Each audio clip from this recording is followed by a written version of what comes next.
getting everything set up, doing a quick audio test before I get the show started. Today's going to be another episode of The Cut, just so everybody knows. Waiting for number to kick in.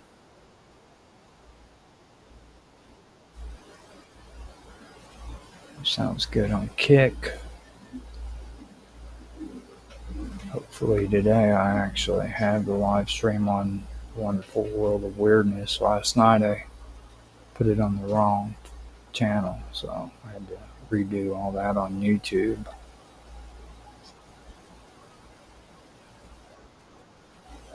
Okay, sounds alright on YouTube. It's weird that background noise, but I don't know if I can get that out.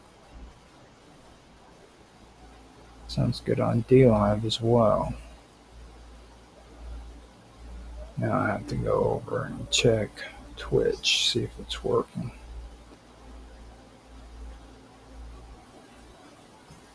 Okay.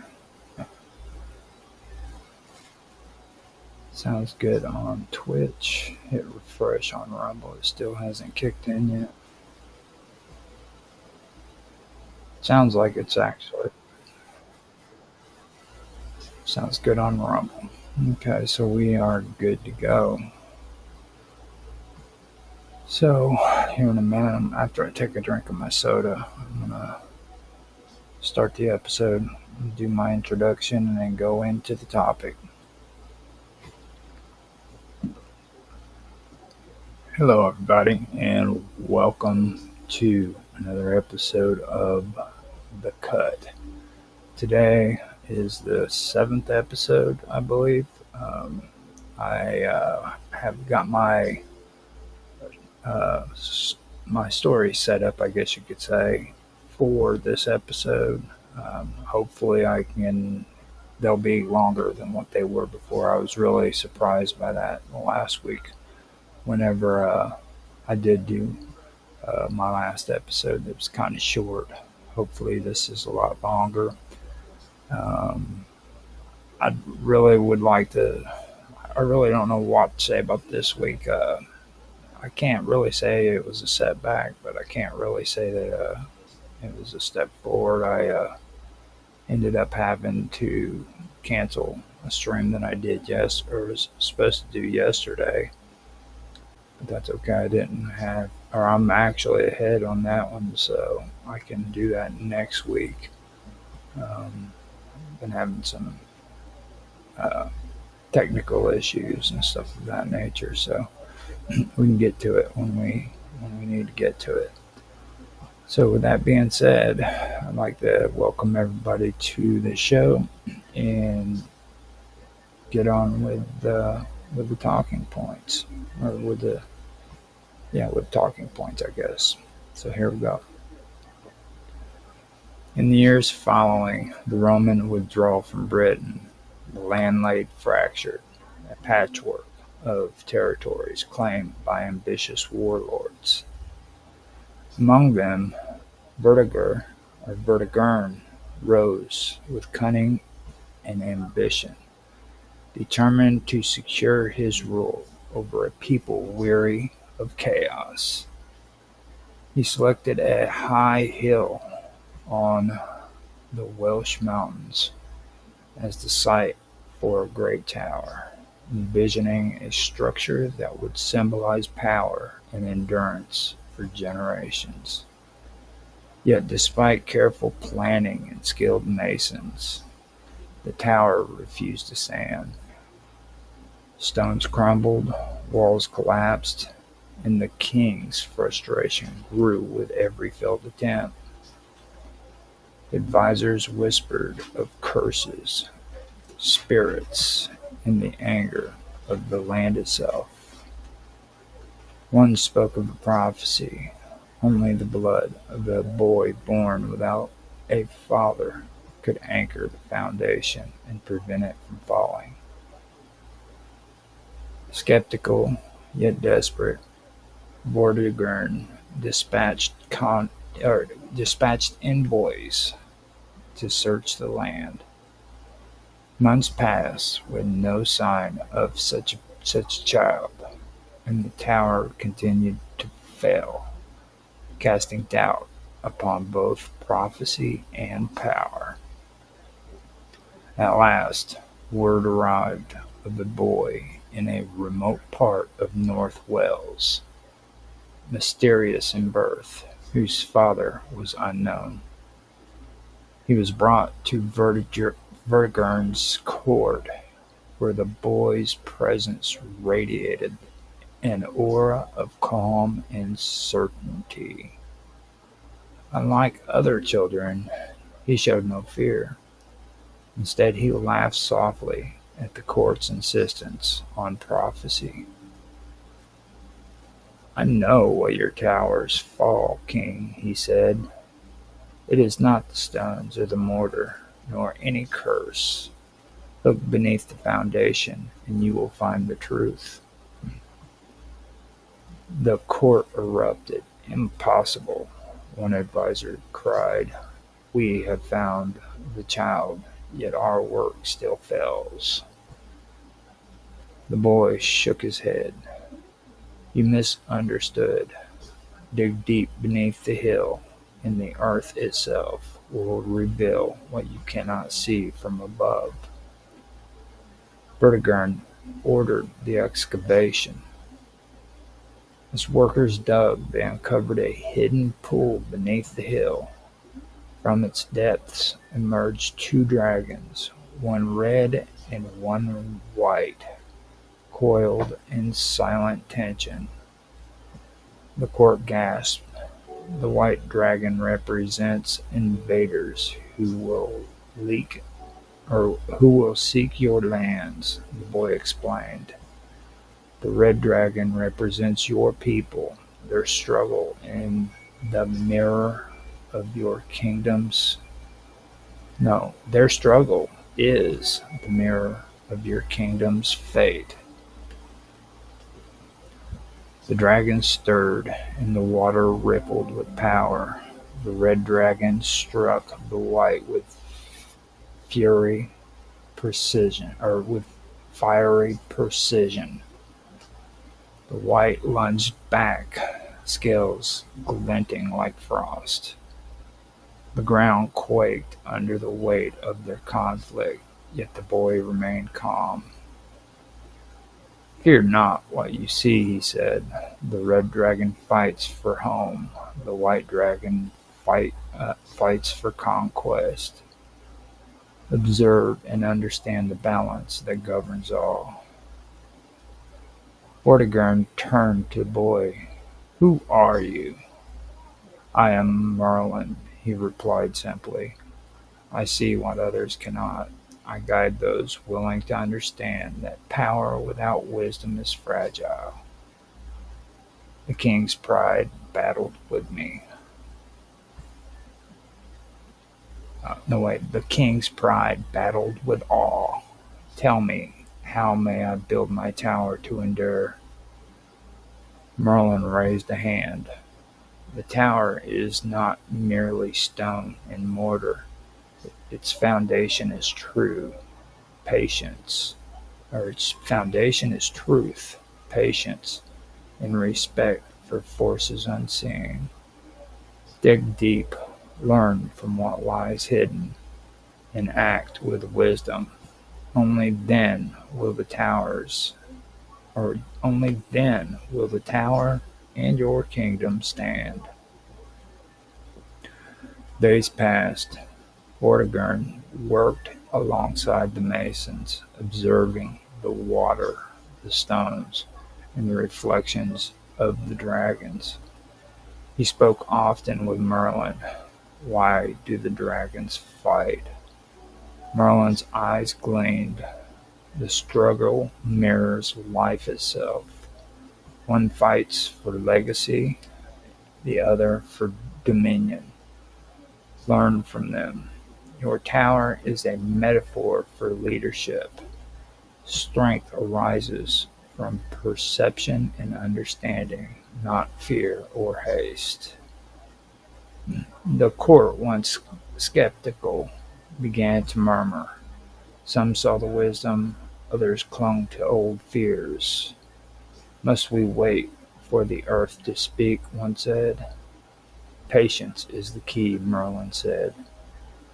"Haste builds only weakness. Strength grows from comprehension." Finally, a breakthrough occurred. One misty morning, the dragon's reflection merged into a calm image, the earth settling beneath the foundation as if acknowledging the king's readiness to learn. Vortigern felt a surge of awe. "The foundation will hold," he whispered. Merlin nodded. "Not just the stone, but the understanding that shaped it. You have learned, king." The masons resumed work, laying stones carefully, measuring mortar precisely. The tower rose steadily, each level a testament to patience, knowledge, and harmony with unseen forces. The dragons vanished beneath the pool, leaving only faint ripples as reminders. Vortigern watched the completed tower, humbled and thoughtful. "I see now," he said, "that ambition alone is fragile. True struggle comes from insight and respect for the forces that shape the world." Merlin approached, voice soft yet commanding. "Remember, king, the tower stands because you learned to see beyond the obvious. Lead with wisdom, and your kingdom will endure."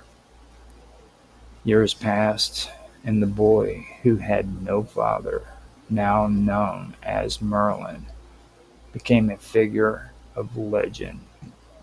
The tower remained a symbol not of hubris, but of understanding and foresight. The pool, hidden beneath the fountain, held silent witness to the lessons imparted and the dragons that had guided the king. Vortigern often reflected upon these days, recalling the tremors beneath the hill, the struggle of the dragons, and Merlin's calm instruction. He understood that leadership required both courage and insight, and that the unseen forces of the land, the people, and even destiny itself demanded respect. The story of Vortigern, the boy without a father, and the dragons endured for generations.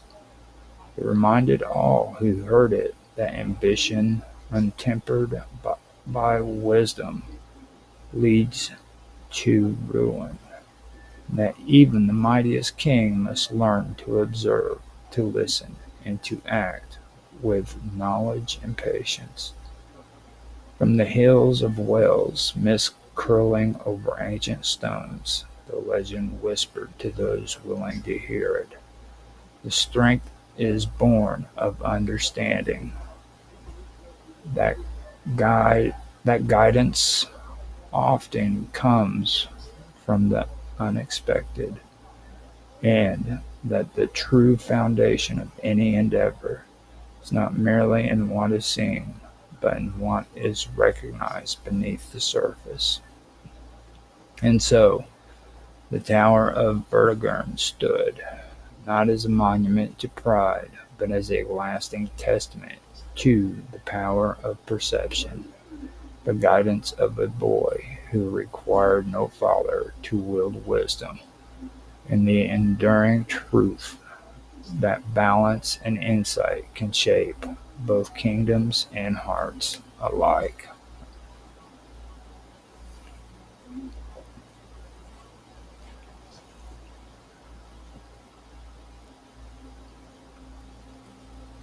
Jupiter, the fifth planet from the Sun, is the largest in our solar system. Its sheer size and presence makes it a defining member of the planets orbiting our star. Situated beyond Mars and the asteroid belt, but before Saturn. Jupiter dominates the region of the outer solar system closest to the inner terrestrial planets. Its mass is so immense that it is more than twice the combined mass of all the other planets. Observing Jupiter from Earth, even with modest telescopes, one can see its distinctive bands of clouds stretching across its vast atmosphere, moving in patterns shaped by powerful winds and enormous storms. The planet completes a revolution around the Sun approximately every 12 Earth years, following a slightly elliptical orbit that keeps it at an average distance of nearly 800 million kilometers from the Sun. Its rotation, however, is astonishingly fast. A single day on Jupiter lasts roughly 10 hours, making it the fastest spinning planet in the solar system. This rapid rotation, coupled with its immense size, flattens the planet slightly at the poles, creating a noticeable bulge at its equator. The effect of this spin on its atmosphere is evident in the alternating bands of light and dark clouds, composing primarily of hydrogen and helium, interspersing with trace amounts of methane, ammonia, and water vapor. Jupiter is renowned for the Great Red Spot, a storm larger than the Earth itself, which has been raging for centuries. This storm, visible even with small telescopes, moves counterclockwise and represents the incredible forces at play within Jupiter's atmosphere. Surrounding the planet are numerous smaller storms and vortices, forming a dynamic and turbulent environment that is unlike anything experienced on Earth.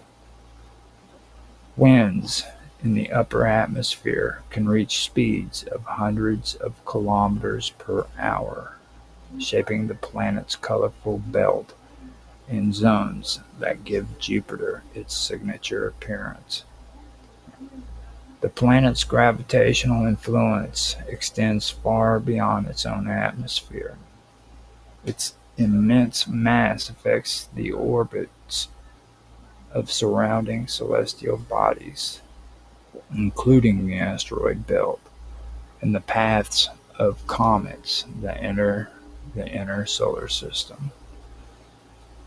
Jupiter's presence has historically shielded Earth and the inner planets from many potential impacts, acting as a gravitational protector by attracting or deflecting objects that might otherwise collide with our world. This role in shaping the architecture of the solar system underscores its importance, not merely as a planet of striking appearance, but as a key actor in the broader dynamics of our celestial neighborhood. Jupiter's moon, a collection of more than 70 known natural satellites, add another layer of fascination. Four of these, the Galilean moons, discovered by Galileo in the early 17th century, are particularly noteworthy. Io, Europa, Ganymede, and Celeste each display unique characteristics. Io is volcanically active, with eruptions that dwarf those on Earth, while Europa's icy surface suggests a subsurface ocean that could harbor conditions for life. Ganymede, the largest moon in the solar system, even exceeds Mercury in size, and Celestos' heavy cratered surface speaks to a long history of cosmic bombardment. These moons orbit Jupiter in complex patterns, locked into gravitational interactions that create tides, heat internal layers, and shape the evolution of these distant worlds. The name Jupiter itself carries a rich cultural and historical legacy. In Roman mythology, Jupiter was the king of the gods, ruler of the heavens, and master of thunder and lightning. This connection to the divine was fitting for the largest and most dominant planet in the sky, whose presence dwarfs all others and commands attention. The ancient Greeks knew this same planet as Zeus, their chief deity, and cultures across the world have often associated it with power, authority, and awe-inspiring influence. Even today, the name Jupiter evokes images of strength and grandeur, linking our scientific observation to the mythological imagination of our ancestors. Modern scientific explorers have further revealed the mysteries of Jupiter. Spacecraft such as Pioneer, Voyager, Galileo, and Juno have approached and studied the planet, providing detailed observations of its magnetic field, radiation belts, and atmospheric composition. Jupiter possesses the strongest magnetic field of any planet in the solar system, creating immense radiation belts that make close observation challenging. Its core is believed to be composed of dense metallic hydrogen and possibly a rocky center, though the exact structure remains a subject of ongoing study. Juno's polar orbits have allowed scientists to peer beneath the cloud tops, revealing patterns of atmospheric circulation, massive cyclones at the poles, and intricate auroras caused by the interaction of charged particles with the magnetic field. The story of Jupiter is not merely one of size and storms, but of cosmic relationships and influences. Its gravitational pull shapes the path of countless objects. Its moons hint at possibilities for life, and its turbulent atmosphere provides a natural laboratory for understanding fluid dynamics on a planetary scale. Scientists continue to marvel at its complexities, asking questions about how much a massive planet formed, how it continues to evolve, and what its role might be in the broader history of the solar system. Jupiter's story is intertwined with ours, from its influence on the early formation of planets to its ongoing effects on comets, asteroids, and even Earth's own stability. Throughout human history, Jupiter has inspired observation, myth, and curiosity. Early astronomers charted its movements with naked eyes, careful records allowing for predictions of its retrograde motions and conjunctions with other planets. With the invention of telescopes, observers noticed its rotating cloud belt, the shadows of its moons crossing its disk, and the relentless churn of its storms.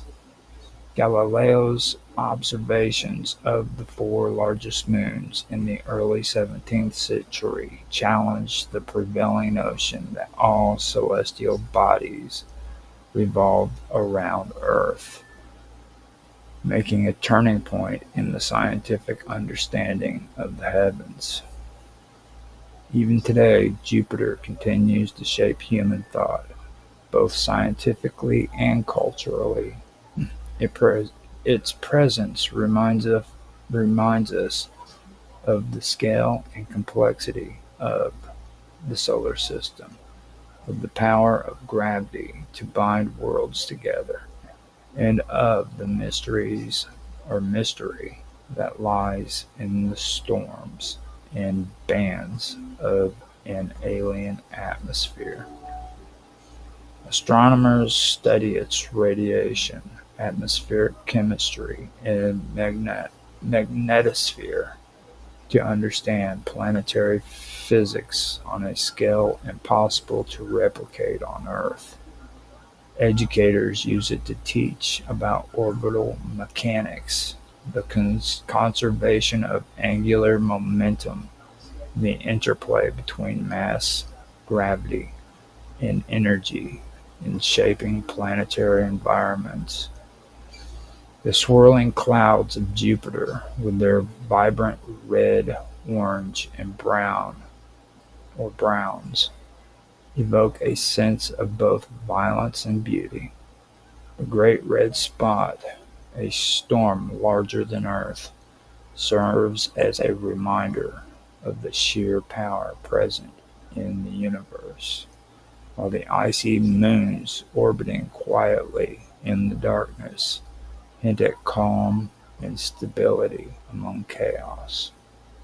Each aspect of Jupiter, its size, its storm, its magnetic field, and its moons, provide lessons about physics, chemistry, and the history of the solar system. The, the orbit of Jupiter, completing a revolution around the Sun every 12 years, is stable yet slightly elliptical, demonstrating the principles that govern celestial mechanics. Its distance from the Sun means that the intensity of sunlight is far weaker than on Earth, yet its reflective clouds scatter and diffuse light, creating a planet that shines in the night sky as a beacon of size and power. Observers on Earth have used its ancient calendars, no, has used its motion and position. Okay. Observers on Earth have used its motion and position to calculate the lengths of months and years in ancient calendars, further linking the scientific with the human experience of time and cycles. Jupiter's influence extends beyond the solar system itself.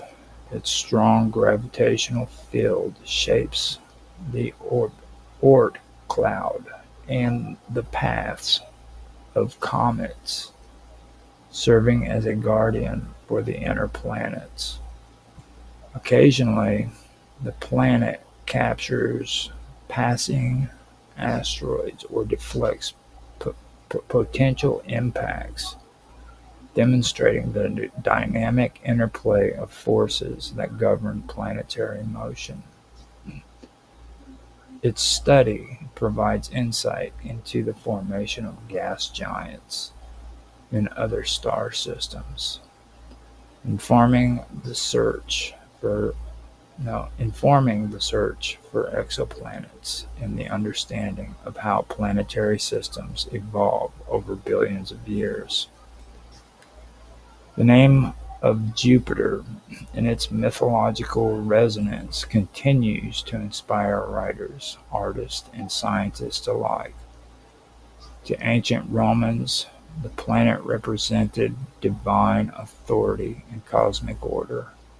To modern observers, it is a laboratory of physics and a window into the process that governs giant planets. The continued exploration of Jupiter with spacecraft, telescopes, and computer simulations ensures that its story remains relevant, bridging the gap between the myths of old and the scientific inquiries of today. Jupiter, the king of planets, reminds us of the majesty and scale of the cosmos. Its storms, its rapid rotation, and its moons reveal the complexity of planetary formation and dynamics. Its orbit, steadfast yet elliptical, demonstrates the precision of gravitational law, while its magnetic field and radiation belts illustrate the power inherent in celestial bodies of immense size. From ancient mythology to cutting-edge space exploration, Jupiter stands as a symbol of awe, wonder, and scientific curiosity. Through the lens of history, astronomy, and mythology, Jupiter teaches lessons about observation, patience, and the pursuit of knowledge. Its presence in the solar system continues to shape our understanding of planetary science, from the behavior of gases under extreme pressures to the gravitational forces that sculpt orbits and collisions. The gas giant embodies the power of nature on a scale unmatched in the solar system, inspiring generations to look upward and seek understanding in the swirling bands of clouds and the silent dance of its moons.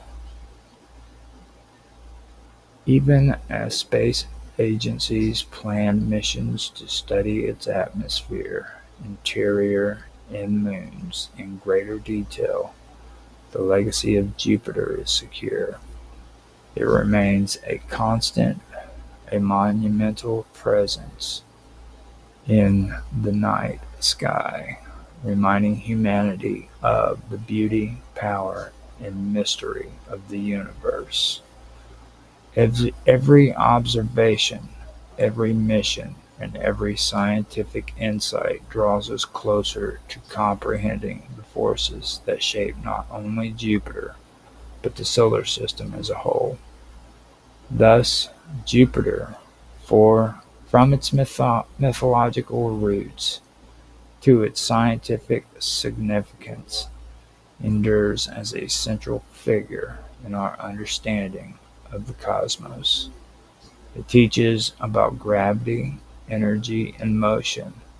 It inspires curiosity, imagination, and respect for the power inherent in the universe. To gaze upon it is to witness a planet that is both violent and magnificent, a king of planets whose story has shaped human thought for millennia and whose lessons will guide us into the future of space exploration.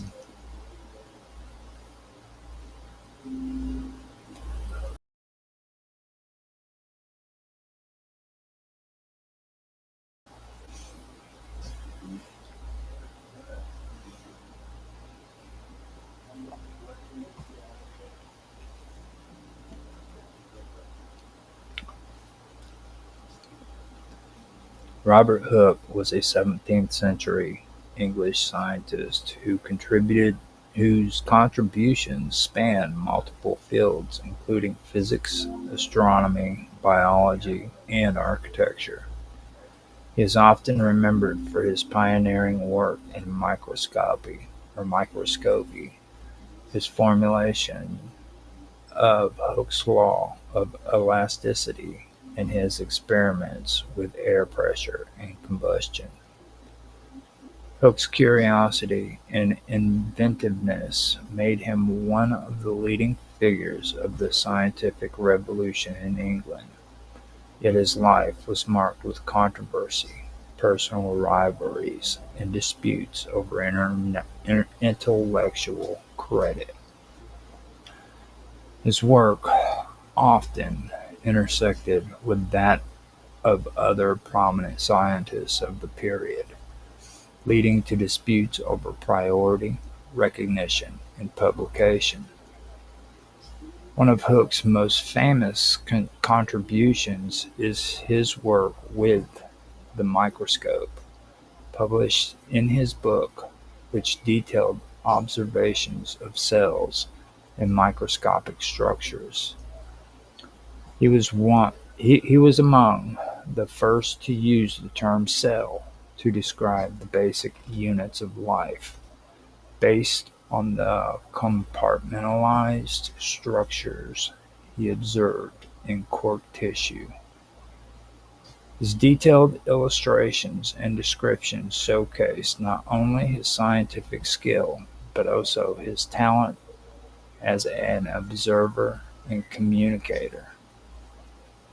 However, his meticulous work also made him a target of dispute, as other scientists sometimes attempted to claim similar discoveries or diminish his contributions. These disputes often involved issues related to authorship, priority, and intellectual property in an era before modern copyright laws were established. Hooke was known for being meticulous about recording his experiments and ideas, often keeping detailed notebooks and correspondences. Despite this, he faced challenges in securing credit for his inventions and discoveries.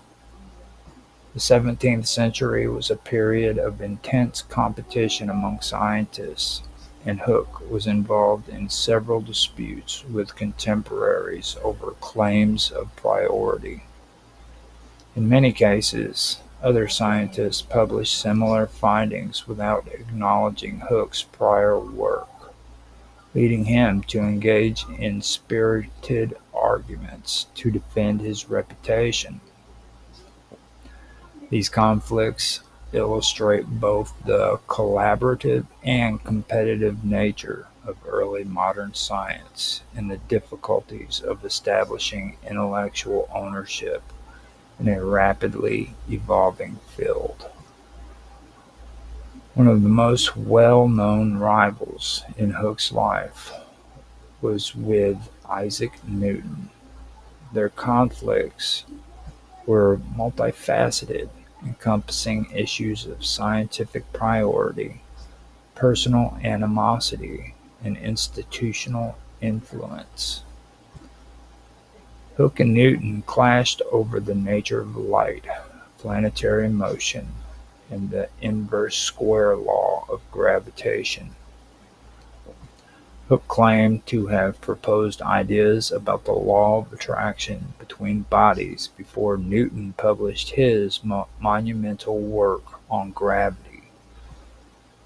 Newton, who was often sensitive to criticism, responded aggressively to Hooke's claims, and their correspondence reflected a mixture of professional debate and personal antagonism.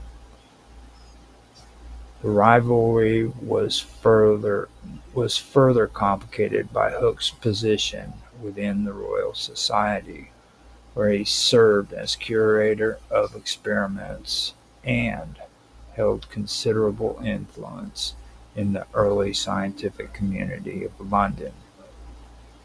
In addition to disputes over scientific ideas, Hooke engaged in conflicts related to architectural projects and engineering innovations. He collaborated with notable figures such as Christopher Wren on the rebuilding of London after the Great Fire, contributing knowledge of materials, structural integrity, and urban planning. Yet even in these professional partnerships, tension arose regarding credit and recognition, as Hooke's contributions were sometimes overshadowed or minimized by more prominent colleagues. These recurring disputes highlight a pattern in Hooke's life. Despite his intellectual brilliance, his strong personality and insistence of recognition often led to friction with peers. After Hooke's death, his legacy continued to be affected by disputes and erasures. One notable event involved the disappearance of his portrait, which was reportedly missing from the Royal Society in the years following his death. This loss coincided with Isaac Newton's ascent to leadership within the society, and some historical accounts suggest that the removal or neglect of Hooke's image reflected the tension and personal rivalries that had defined their interactions. Hooke's absence in the visual records has contributed to a historical narrative in which his contributions were sometimes overshadowed by the fame of Newton and other contemporaries. Hooke's involvement in the intellectual disputes also extended to questions of copyright and publication rights. The 17th century did not have formalized copyright laws in the modern sense, but dispute over the ownership of ideas, drawings, and experimental findings were frequent. Hooke was vigilant about publishing his own work and defending it against perceived plagiarism or misattribution. He engaged in heated correspondence and public argumentation to assert his claims, emphasizing the importance of establishing clear recognition for scientific contributions. These conflicts reflect broader tension in the early modern scientific community regarding the sharing of knowledge, priority of discovery, and the emerging norms of professional conduct. In his scientific work, Hooke demonstrated an extraordinary range of interests. In physics, he formulated the law of elasticity, demonstrating that the force needed to extend or compress a spring no, demonstrating that the force needed to extend or compress a string is proportional to the distance of deformation. This principle became fundamental to the mechanics and materials science. He also conducted experiments on air pressure, vacuum, and combustion, laying groundwork for later studies in thermodynamics and fluid dynamics.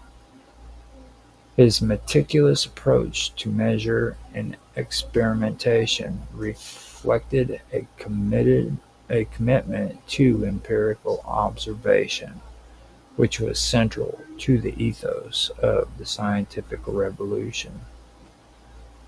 In astronomy, Hooke made significant contributions to the observation of planetary motion, the study of Jupiter's moons, and the identification of comets and other celestial phenomena.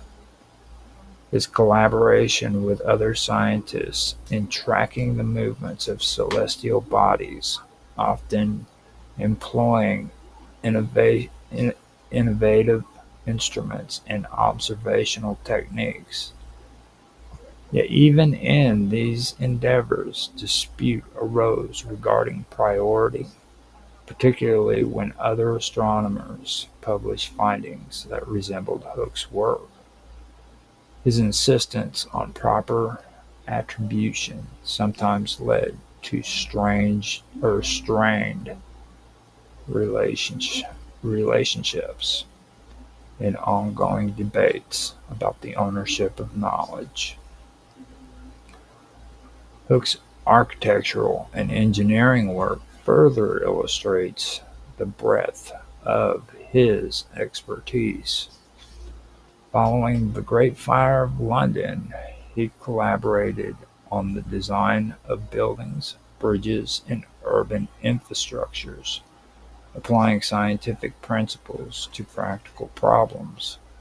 He studied materials, load distribution, and structural stability, combining empirical observation with theoretical reasoning.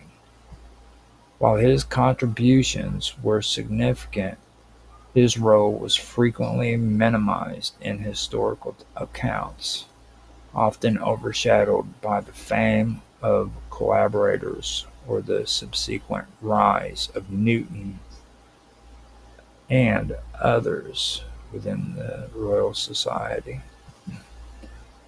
The rivalry with Newton reached its height over the topic of gravitational and planetary motion. Hooke claimed to have formulated the concept of an attractive force between bodies and even proposed a specific law, which Newton later published in his work on universal gravitation. Newton's subsequent prominence and careful cultivation of his own intellectual reputation contributed to a perception that Hooke's contributions were secondary, despite evidence that Hooke had been an active and influential theorist. This episode exemplifies the complex interplay of personality, ambition, and scientific discovery in the early modern period. Hooke's disputes over intellectual property, priority, and recognition also extended to his contemporaries beyond Newton. He had contentious relationships with other leading figures, engaging in debates over experimental methods, interpretations of data, and claims of invention. His insistence on precise documentation and his aggressive defense of authorship reflected both his confidence in his own ability and the broader struggle within the scientific community to establish norms of credibility and acknowledgement. These conflicts highlight the challenges faced by pioneering scientists operating in a competitive and rapidly evolving intellectual environment. Despite these conflicts, Hooke's contributions were foundational for numerous scientific disciplines. His observations with the microscope opened new avenues for biological research. His experiments with air and elasticity informed later studies in physics and engineering, and his work in astronomy advanced understanding of the solar system. His methodological rigor and insistence on empirical verification established standards that influenced generations of scientists. Hooke's legacy, though complicated by rivalry and historical neglect, demonstrates the enduring impact of his inventive mind and multifaceted expertise. Hooke's personality also played a role in shaping his scientific career. He was known to be irritable, argumentative, and sensitive to criticism, traits that fueled his disputes but also reflected his passion for discovery and recognition.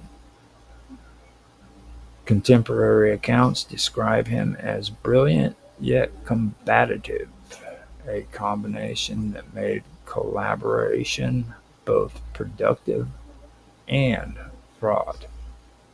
His careful documentation of experiments, detailed illustrations, and theoretical insights testify to his intellectual ambition and meticulous approach to science. The disappearance of Hooke's portrait and the overshadowing of his achievements after his death serve as a symbolic reminder of the challenges he faced in securing recognition. With Newton's rise to prominence, Hooke's contributions were often minimized or overlooked, contributing to a historical narrative that emphasized other figures in the scientific revolution. Modern scholarship has worked to restore appreciation for Hooke's innovations, highlighting his role as an essential contributor to the development of experimental science. In reflecting on Hooke's life, it is clear that his story embodies both the triumphs and challenges of pioneering scientific work. He advanced knowledge across multiple fields, uh, innovative introduced innovative methodologies, and engaged in rigorous empirical investigation. At the same time, his career was marked with disputes over credit, intellectual property, and professional recognition. His rivalry with Newton and other contemporaries underscores the intensity of scientific competition in seventeenth-century England, while the post-humanist neglect of his portrait symbolizes the complexities of historical memory. Hooke's work remains influential today. The principles he formulated in elasticity, microscopy, and experimental methodology continues to inform scientific practice, while his approach to careful observations and rigorous measurement serves as a model for empirical inquiry. By examining the challenges he faced in securing recognition, modern scholars gain insight into the dynamic of scientific discovery, the importance of intellectual attribution, and the human dimensions of research. Hooke's life and work thus offer a rich case study in both the development of science and the personal and institutional struggles that shape historical legacy. Robert Hooke was a brilliant and versatile scientist whose contributions spanned physics, biology, astronomy, and architecture. His work on elasticity, microscopy, and air pressure established foundational principles for modern science, while his careful documentation and empirical methods amplified the rigor of the scientific revolution. His life was marked by intense rivalry, particularly with Isaac Newton, and by disputes over priority, recognition, and intellectual property. The disappearance of his portrait and the overshadowing of his legacy illustrates the challenges he faced in securing lasting knowledge. And with that being said, I just have to say one thing. Isaac Newton stole it. He's a thief. He stole Robert Hooke's portrait. Just saying. I mean, the evidence there. So, with that being said, that is the end of my talking points. I hope you guys did enjoy. If you did, I ask you to like, subscribe, share, make comments. Love to hear your feedback. And I do have a comment from somebody on YouTube. Susan Does Jordans says, I have no thyroid, but my daughter has Hashimoto's.